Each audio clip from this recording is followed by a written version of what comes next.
Hi ಎಲ್ಲರಿಗೂ ನಮಸ್ತೆ. Welcome to Navi Puni YouTube channel.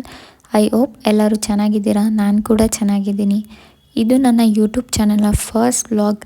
Please like, share, subscribe my YouTube channel. ಇವತ್ತಿನ special ಏನಂತ already ತಮ್ಲೇನಲ್ಲಿ ನೋಡಿರ್ತೀರ. ಇವತ್ತು ಸಂಡೇ ಸ್ಪೆಷಲಾಗಿ ಚಿಕನ್ ಸಾಂಬಾರು ಮಾಡಬೇಕಂತ ಅಂದ್ಕೊಂಡಿದ್ದೀನಿ. ಅದು ಹೇಗೆ ಮಾಡೋದು ನೋಡೋಣ.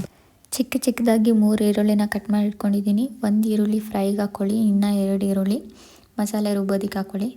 ಸ್ವಲ್ಪ 1 ಇಕ್ಲಷ್ಟು ಬೆಳ್ಳುಳ್ಳಿನ ತಗೊಳ್ಳಿ, ಸ್ವಲ್ಪ ಶುಂಠಿ, ಹಾಗೆ ಮೆಣಸಿನ್ಕಾಯಿ, 1 ಹಿಡಿಯಷ್ಟು ಸಾಂಬಾರು ಸೊಪ್ಪು, 1 ಹಿಡಿಯಷ್ಟು ಕರ್ಬೇವಿನ ಸೊಪ್ಪು, ಹಾಗೆ ಸ್ಪೈಸಸ್ಗೆ ಕರಿಮೆಣಸು, ಚಕ್ಕೆ, ಲವಂಗ, ಕಡಲೆ, ಹಾಗೆ ಸ್ವಲ್ಪ ಕಾಯಿ. ಇದನ್ನೆಲ್ಲ ತಗೊಂಡು ಒಂದು ಪ್ಯಾನ್ನ ಬಿಸಿಗಿಡಿ. ಅದಕ್ಕೆ 4 ಸ್ಪೂನ್ ಎಣ್ಣೆನ ಹಾಕ್ಕೊಳ್ಳಿ. ಅದು ಎಣ್ಣೆ ಕಾದ ನಂತರ ಈರುಳ್ಳಿ, ಮೆಣಸಿನ್ಕಾಯಿ ಹಾಗೆ ಬೆಳ್ಳುಳ್ಳಿ ಹಾಕ್ಕೊಂಡು ಸ್ವಲ್ಪ ಫ್ರೈ ಮಾಡ್ಕೊಳ್ಳಿ.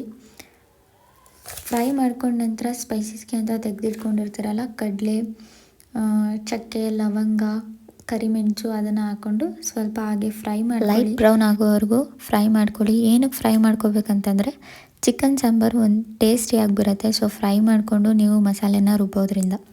ಹಾಗೆ ನಿಮಗೆ ಬೇಕು ಅಂತಂದರೆ ಟೊಮೊಟೊ ಕೂಡ ಆ್ಯಡ್ ಮಾಡ್ಕೊಬೋದು, ಬಟ್ ನಾನು ಆ್ಯಡ್ ಮಾಡಿಲ್ಲ. ಹುಳಿ ಟೊಮೊಟೊ ಇತ್ತು ಅಂತಂದರೆ ಅರ್ಧ ಆ್ಯಡ್ ಮಾಡ್ಕೊಳ್ಳಿ. ನಾಟಿ ಟೊಮೊಟೊ ಇತ್ತು ಅಂದರೆ 1 ಆ್ಯಡ್ ಮಾಡ್ಕೊಳ್ಳಿ ನಿಮಗೆ ಬೇಕು ಅಂತ. ಈರುಳ್ಳಿ ಎಲ್ಲ ಫ್ರೈ ಆದ ನಂತರ ಸ್ಟವ್ನ ಆಫ್ ಮಾಡಿಕೊಂಡು 2 ಸ್ಪೂನ್ ಧನಿಯಾ ಪುಡಿನ ಹಾಕ್ಕೊಳ್ಳಿ. ಧನಿಯಾ ಪುಡಿನ ಹಾಕ್ಕೊಂಡು ಹಾಗೆ ಫ್ರೈ ಮಾಡಿ ಅದನ್ನು ಆರೋದಕ್ಕಿಡಿ. ಈಗ ನೆಕ್ಸ್ಟ್ ಮಸಾಲೆನ ರುಬ್ಕೊಳ್ಳೋಣ ಬನ್ನಿ. 1 ಜಾರ್ ತೊಗೊಂಡು ಸ್ವಲ್ಪ ಕೊತ್ತಂಬರಿ ಸೊಪ್ಪು, ಹಾಗೆ ತುರಿದಿಟ್ಕೊಂಡಿರೋ ಕಾಯಿನ ಹಾಕ್ಕೊಳ್ಳಿ. ಮಸಾಲೆ ಆರಕ್ಕಿಟ್ಟಿದ್ರಲ್ಲ ಅದು ಕೂಡ ಹಾಕ್ಕೊಂಡು ಸ್ವಲ್ಪ ನೀರನ್ನ ಆ್ಯಡ್ ಮಾಡಿಕೊಂಡು ರುಬ್ಕೊಳ್ಳಿ. ಈಗ ಒಂದು ಕಡಾಯಿನ ಇಟ್ಕೊಂಡು ಅದಕ್ಕೆ 4 ಸ್ಪೂನ್ ಎಣ್ಣೆನ ಹಾಕ್ಕೊಂಡು ಚಿಕ್ಕದಾಗಿ ಹಾಕಿ ಈರುಳ್ಳಿನ ಇಟ್ಕೊಂಡಿದ್ರಲ್ಲ ಅದು ಕೂಡ ಹಾಕಿ ಫ್ರೈ ಮಾಡಿ. ನೆಕ್ಸ್ಟ್ ಚಿಕನ್ನ ಹಾಕ್ಕೊಂಡು ಫ್ರೈ ಮಾಡಿ ಸ್ವಲ್ಪ ಕೊತ್ತಂಬರಿ, ಪುದೀನ, ಉಪ್ಪು ಹಾಕ್ಕೊಂಡು ಅದಾದ ನಂತರ 1 ಚಿಟಿಕೆಯಷ್ಟು ಅರಿಶಿನ ಹಾಕ್ಕೊಳ್ಳಿ.